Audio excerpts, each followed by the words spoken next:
If you're a fan of the Dream SMP or the Hermitcraft server, you may have had the idea to create or join an SMP to play on. These days, there are so many active SMP servers out there that you can join that vary in sizes or vary on their requirements to join.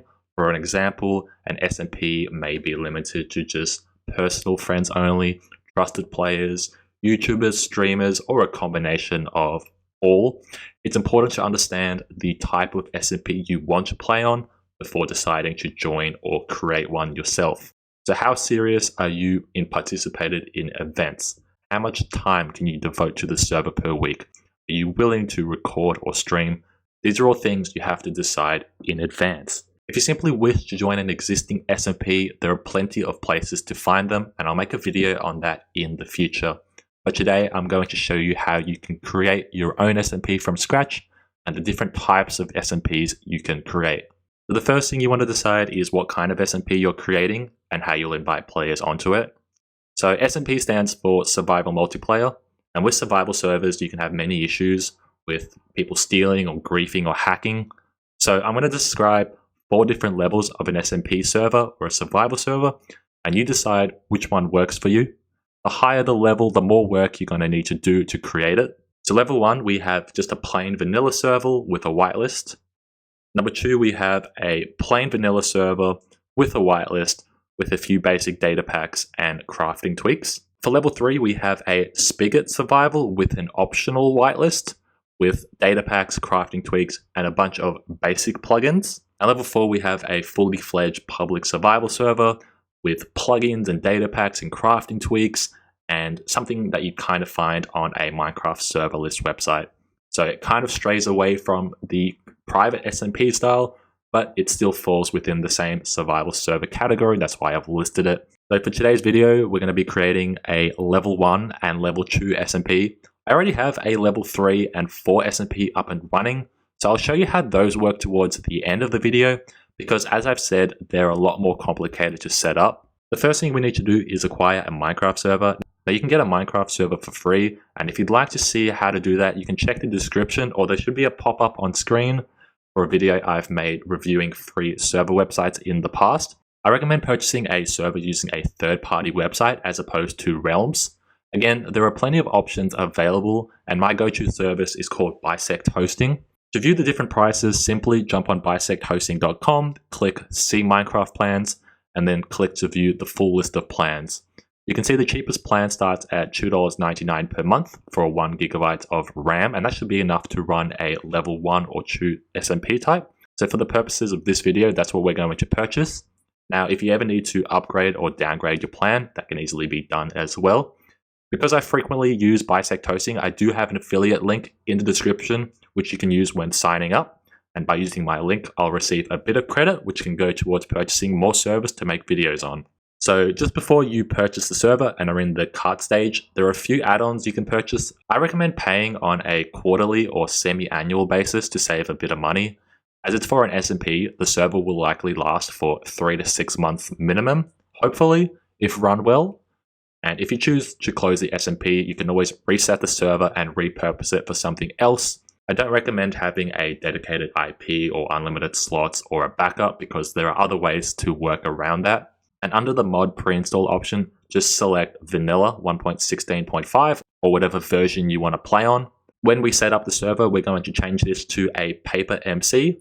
And a Paper MC, if you're unfamiliar, is a fork of the Spigot Minecraft server, and that aims to fix gameplay, mechanics, and performance. And I always recommend running Paper MC or Spigot over the default vanilla, just because it allows you to add more features to the server, like plugins if you ever want them in the future. Lastly, select a location that is nearest to you. So I live in Australia, and I usually use a Canadian server. Automatic restarts are good, and we'll change those settings later. Also enter your Minecraft username and agree to the MC EULA. The EULA basically states that you cannot financially gain off of Minecraft services if it creates an unfair advantage for other players. So for example, if you run a faction server and you sell a sword with OP enchants for real life money, that's against Minecraft's EULA. Also, before you confirm the purchase, you'll be prompted to create an account with the website, and I recommend doing this before you finalize a sale. Otherwise, it could get a little bit more complicated to access the server once you've purchased it. But now we'll head onto the website and I'll show you how to set everything up. For this next part, we're going to do live. Now initially I selected to have the server run with a Fabric 1.16.5 launcher, but that was going to end up costing me an extra $2.99 for some reason. So we're going to do that manually. So the first thing you want to do is open up the jar menu here. So we're going to run it on 1.16.5, which is the latest version. Because this is a vanilla server with no other features, we may as well run it on the most up-to-date release, and that is 1.16.5. And that means whenever there are new updates, you can update it with it as well. However, PaperMC typically takes a couple of days longer than just your generic vanilla server. Yeah, if we open up here vanilla Minecraft, you can see we have 1.16.5 here as well, but we can also do snapshots like the 1.17 snapshot as well. And whenever there's a new release, it'll pop up here first. But we don't want to run generic vanilla Minecraft. We want to run the PaperMC version. So that is PaperMC 1.16.5. And if you don't care about the version of Minecraft, i.e. if you're happy to run on 1.16.1, I would also recommend that. And then you can run your server using a special plugin called Via Version, which means that any person with a client of 1.16.5 or 4 or 3 or 2 or 1 will be able to join the server as well. But without that plugin, players can only join if they're on 1.16.5. So sometimes players like to change their versions, or they like to play on a specific server, which might be 1.16.3. But then in order to join your SMP, they'll need to close their client and then reopen it, which can always be a little bit of a pain in the butt. So when I'm running lots of plugins and stuff, I like to run it with Via Version and play on 1.16.1 because I don't really care about some of the newer features in the game. I'm just happy running 1.16 in general. But for the sake of this video, we're going to be running it on 1.16.5. Once you've done that, scroll to the bottom and click Save. And you'll see that the first thing we need to do is turn the server off. So let me go back here, click Stop, and these buttons will change color. So now we can come back here, and we got 1.16.5, and we hit Save again. And we're just going to delete all our current files because the server is brand new, so I don't really care about any of the files. Delete all the current files. Oops, so now you can see currently installed Minecraft version 1.16.5. It says recommended RAM 4 gigs, but don't worry about that. I'm also going to change the name.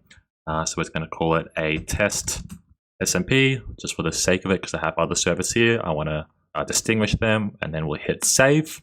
And then what we'll do is we will restart the server. Restart or start, doesn't matter. I always click restart just out of habit. The next thing I want to do quickly is change the scheduled tasks, which you can find on the sidebar here.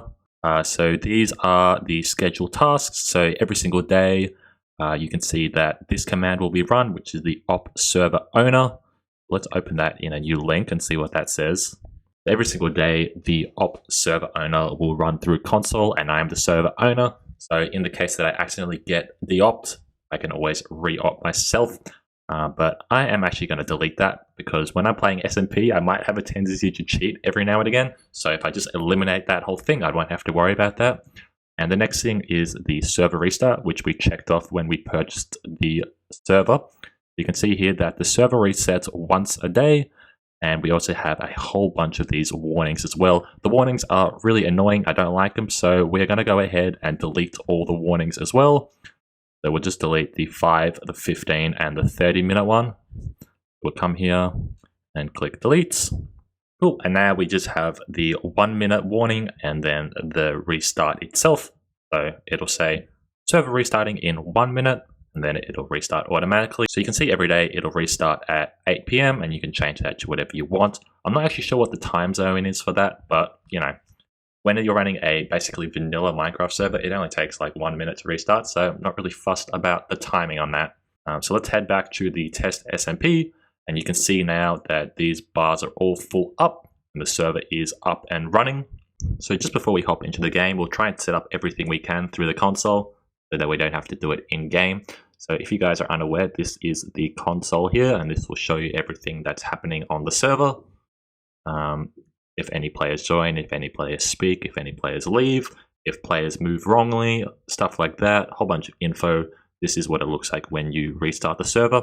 You can see down here we have a command line, and this command line functions just the same as it would in-game. Basically, if you were in-game, you would type, /difficulty hard. You can do the same thing here. Just don't have to type the / command. The first thing we're going to do is turn the whitelist on. Because this is a vanilla SMP, we want to have our whitelist on. And you can see here, Harrycat ran the command whitelist on. Whitelist is now turned on. And the next thing we'll do is add ourselves to the whitelist. So we'll go whitelist add the cats, which is me. And you can see now it'll run that command as well. Yep, so now it says whitelist add the cats, added the cats to the whitelist. And then lastly, we can see whitelist list, and that will tell us who is on the whitelist. So there are 1 whitelist players, that is the cats. The other thing we'll do is we'll just opt ourselves as well. So opt the cats. Sweet, so that should be all up and running now. So let's head back to the server panel, which is test SMP. And what we're going to do now is select the IP address. We'll just click the copy button and then we'll head over in game. You can see now we're in game running 1.16.5 and we're going to simply come here and add a server. Hopefully you guys know how all this works. Let's simply click add a server. You can see now that our server is here. And if we hop on, we can see that we are on our Minecraft server. Let's just type whitelist list and you can see that we are the 1 whitelisted player on the server. If you weren't opt, you wouldn't be able to type the whitelist command. So that's how you can see that you're opt, or we can just de-opt ourselves as well. And then if you want to add other players to the server, you simply type whitelist add and then their name. And that's really it for the server. There's some other commands, difficulty, and there's game rules like, you might want to make it always day. I recommend turning fire tick off so that all your trees don't burn down. But there are a whole bunch of rules and things that you can look up, and I'll share a link to all the default rules as well in the description if you want to check those out. But that is how you set up a basic level 1 SMP server. So now we're on to level 2, which is taking what we've already created, and then we're going to add some data packs and crafting tweaks as well, just to make the game a little bit more enjoyable. Now, to get those packs, I recommend using this website, vanillatweaks.net. And this was created by Zoomervoid, I do believe. So I will share a link to this in the description as well. But we're going to add, as I said, some data packs and crafting tweaks here. So if you're unaware of data packs, there are a lot of them. And they basically just enhance the game and make it more enjoyable. We have a whole bunch of things here. And what you can do is basically click on everything that you want to add to the server. So for example, we'll click on multiplayer sleep. We can have nether portals or custom nether portals, so that means you can make them any size you want. I always like to collect my statistics. There's one here called nether portal chords, so you can stand in the overworld and it'll tell you where it's going to pop up in the nether and vice versa. We also have a bunch of items here as well. So maybe you want to combine your chestplate with an elytra in an anvil. You can do that. We can add player head drops as well. I always like having these anti-grief things. Double shulker shells, which means to kill a shulker, it drops 2 shells instead of 1. You can have a dragon drop and elytra if you want as well. Let's add ourselves some more mob heads. And you can even silence mobs if you want. So there is just a whole range of vanilla tweaks. So basically just choose which ones you want. And once you've done all of that, just click the download link here. And that'll download everything into a zipped folder. The next thing we want to add are some crafting tweaks. So just do this the same way you did the data packs. So I like to just add basically all of them. I think some of these are really, really handy and a lot more realistic. For example, 6 planks will make 12 trapdoors instead of 2. You have no idea how much time that saves. So we're just going to go ahead and create all of these. And once we've done that, we'll just click download as well. Basically, what we want to do now is head back onto the server panel and come to the left here and click the file manager. And so this is what your Minecraft server looks like here.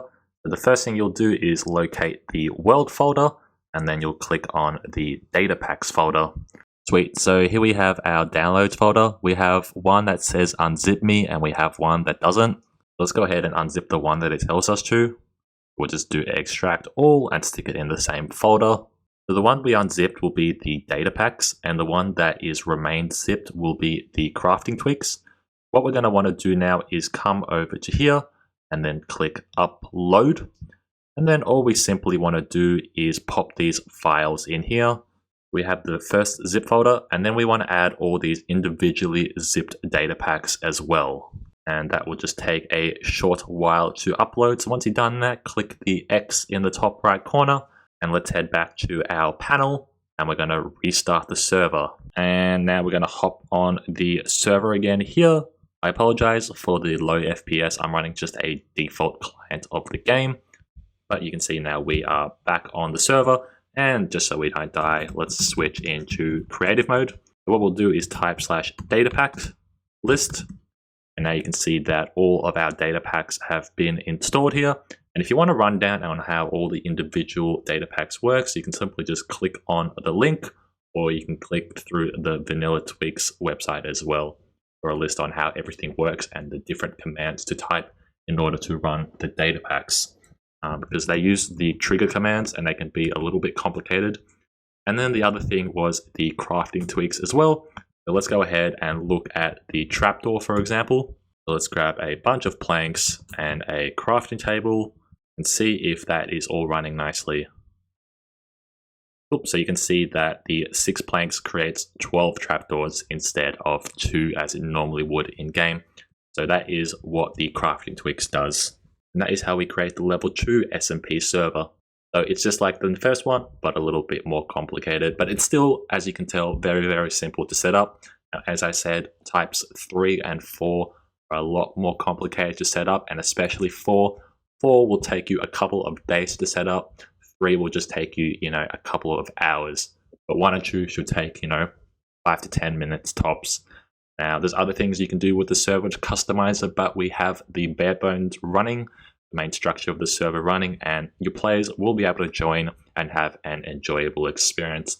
Now, if you're playing with more than the recommended 12 people, I would recommend upgrading your plan, but if you're playing with 12 people and less, I wouldn't really bother.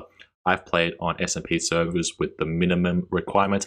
I've created full plugin intent servers as well on the 1 GB server, and it runs just fine as long as there is a small player base and you're not overloading the server. But that is how we set up the SMP server. That's the easy part. The next part is making it an enjoyable SMP and keeping it running and getting players to join on it and not having the server die after a couple of days or a couple of weeks. That's the really tough part. So if you want to see a video on how to maintain an SMP, let me know in the comments below, and I will gladly set that up, because that's certainly something I've struggled with in the past. And by running SMPs in the past as well, that's one of the things I've kind of learned how to monitor over time, but I'm still not a professional at it. And the way I treat my SMPs are a lot more casual than a lot more of the intense SMPs that strive to be the best or be the top, or that want to rival servers like the Hermitcraft server or the Dream SMP. So if you want to take your server to that level, you're going to need to do a lot more work to get there. But if you want to see a video on my tips and how to do that, let me know in the comments below, and I'll get around to making that at some point, because I think that will be really, really interesting. Yeah, that is my tutorial on how to set up a basic SMP server.